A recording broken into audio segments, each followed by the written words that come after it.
Hi everyone, I just wanted to do a short video on this Blake Lively 2016 interview. I want to tell you right now that I know nothing about the Blake Lively story, but I was watching this interview and it kind of rubbed me the wrong way. Her mannerisms reminded me of my stepmom, who is a narcissist, so there is going to be a little bit of talk about that. I mean, the looks that Blake is giving the interviewer are incredibly familiar to me, so let's get into it. Welcome to Revealing the Narc. Join me as I highlight narcissistic traits in celebrities and public figures. Everything here is in my opinion and not professional advice. If you enjoy the analysis, please like and subscribe. So let's start a clip of that interview. First of all, congrats on your little bump. Congrats on your little bump. Bump. Congrats on your little bump. What about This really rubbed me the wrong way. I felt I saw Blake size up the woman and give a calculated response. So I asked myself why. Why does this make me uncomfortable? The first reason is that there's immediate deflection. When someone congratulates another on their pregnancy, the typical response is either gratitude or lightheartedness. Instead of acknowledging the statement, Blake Lively mirrored it back with a sarcastic edge. Because I don't know much about the situation, everything I say is in my opinion and it's just based on this footage.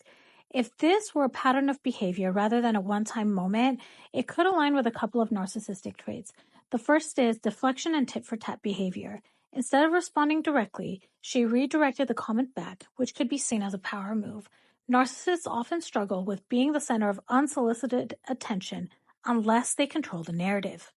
There's a lack of emotional awareness. She didn't pause to consider how this comment might land, which could suggest an inability or an unwillingness to read social cues. It's also an insult disguised as a joke, in my opinion, and boy, do I have experience with that. Her response could be interpreted as a way to put the interviewer in their place, perhaps as a reaction to feeling like the question was intrusive. However, the way she delivered it, without knowing whether the interviewer was pregnant or struggling with infertility, could be potential narcissistic microaggression. If Blake felt the comment was intrusive, instead of handling it gracefully, she mirrored it back in a way that could embarrass the interviewer. Narcissists often react to perceived slights with a need to even the score. This whole situation makes me feel awkward because it disrupts normal social expectations. A pregnancy congratulation is generally well-intentioned, and Lively's response turned it into something adversarial. The moment shifts from lighthearted to confrontational instantly, making it unclear how the interviewer should react. It violates expected norms of politeness, making it a "did she really say that?" moment. The interviewer later mentioned that she was struggling with infertility at the time, so there's an empathy gap. Knowing the interviewer's struggles adds a retroactive sting to Lively's response, making it feel even more inappropriate. Was this narcissistic behavior? Not necessarily, but it does carry elements that align with narcissistic tendencies such as retaliation, lack of empathy, and social dominance tactics. If this were part of a larger pattern of behavior, it could point to narcissistic traits. Let's continue with this interview. I think Blake was already on a warpath. She was going to be antagonistic with this interviewer. And yeah, you're going to see that right here. And you'll see how Blake's opinion of what she mentions changes when her coworker expresses the opposite opinion. Here's the clip. do you guys love wearing those kind of clothes that you Yeah. Yeah. And, working in Everyone wants to digital, talk about the clothes, but I wonder if they would ask the men about the clothes. I would. I love Jesse's He has some suits and beautiful. That's how what I'm saying. he His wardrobe was beautiful. I know. Corey's Everybody. wardrobe I was know. gorgeous. He's Those so great. high-waisted pants. He's so great. I would wish men And wore sorry, high-waisted pants too. like I that know. still. I took a couple things out of this interaction, so let's talk about why this is just so uncomfortable. So there's this initial antagonism, and it could be defensiveness as a reflex. When the interviewer asks about the clothing, Blake's immediate reaction is to challenge the question's validity by implying gender bias. I wonder if the men get questions like this. This response suggests that there's a preemptive defensiveness. Instead of answering the question at face value, she assumes an agenda and puts the interviewer on the spot. This is a common narcissistic tactic. deflecting to avoid vulnerability. There's also a victim mindset and power play. By questioning the interviewer's attention, she shifts the focus onto herself as someone possibly being treated unfairly rather than simply answering a neutral question. Then there's a shift in tone. The interviewer says yes, she would also ask about the men's clothing, and the co-star affirms and engages positively with the topic. Blake immediately changes her stance and starts discussing the men's clothing in detail. This suggests social chameleon behavior. Narcissists often adjust their stance based on how others react, sometimes contradicting their own position if they see an opportunity for attention or control. There's this performative agreement. Initially resistant, she now dominates the conversation on the exact topic she dismissed moments earlier. This could indicate that her original stance wasn't about principle, but it was about controlling the conversation.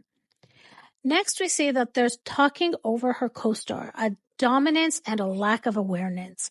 Blake continues speaking without acknowledging her co-star, and they both talk over each other. This highlights conversational control issues.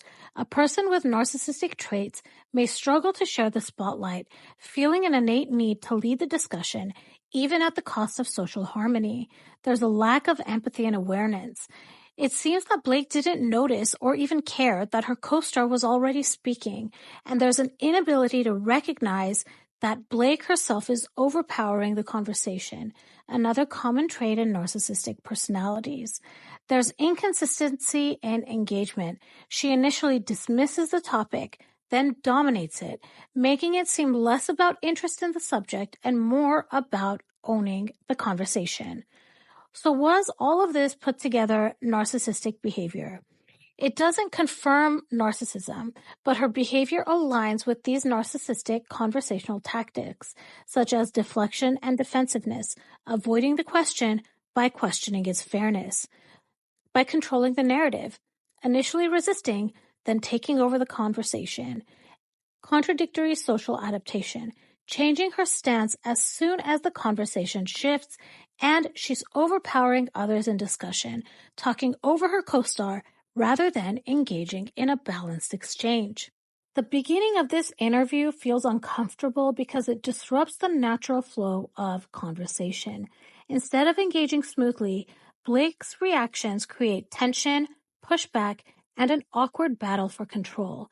If this is part of a larger pattern in her interactions, it could suggest narcissistic traits like hypersensitivity to perceived slights, a need to dominate, and difficulty sharing space with others. So as I said before, I haven't really studied Blake. This is the first thing I've ever looked at. And what I'm showing you in this video, what we analyzed in this video, was maybe the first 2 minutes of that interview. There's a lot more to go into, and I will look into all of that for you. I want to close this by talking about my personal experience and why this interview rubbed me the wrong way. My stepmom, I mentioned earlier, is a narcissist, but it's worse than that. She's a malignant narcissist. And she constantly used my appearance to criticize me and put me down. I want to mention to you that I'm not unattractive, okay? Like, I don't want to float my boat or sound egotistical or anything like that, but I would say I'm a good-looking person. And I mean, I don't want to seem like I'm hyperinflating what I look like, okay? But let's just say I think I'm attractive. Moving on. There were so many times that the moment my stepmom would see me, we would say hello, and she would look me up and down. And I mean, the way that Blake is looking at the interviewer in the beginning of this video, that's how she would look at me. And then she would say, "Oh, well, you have a nice figure." Here's the thing.